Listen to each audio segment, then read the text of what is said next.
అందరికీ నమస్కారం అండి. మనం ముత్యాలపాలెంలో ఉన్న అంగన్వాడీ కేంద్రం లోపలికి వెళ్తున్నాము. ఈ అంగన్వాడీ కేంద్రంలో మన ప్రధానమంత్రి మాతృవందన యోజన కింద పిల్లలకు మరియు గర్భిణీ స్త్రీలకు పోషక పదార్థాలు ఇస్తారు. అక్కడ ఏమి ఇస్తున్నారో అని జస్ట్ వెళ్ళి చూడడం జరిగింది. మా భారతీయ జనతా పార్టీ మహిళా మోర్చా ఆధ్వర్యంలో ఈ యొక్క కార్యక్రమాన్ని చేశాము. ఇక్కడ చూస్తే మీకు కోడిగుడ్లు మరియు సామాగ్రి అన్నీ ఉన్నాయి. ఇవాళ మధ్యాహ్నం పప్పు మరియు అన్నం వండి పిల్లలకు పెడుతున్నారు. గర్భిణీ స్త్రీకి ఇచ్చే ఒక పోషకమైన కిట్.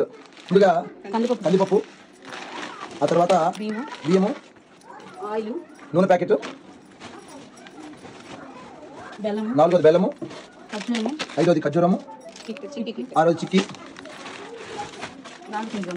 7 రాగి పిండి, 2 ప్యాకెట్లు, 8 రాగి పిండి,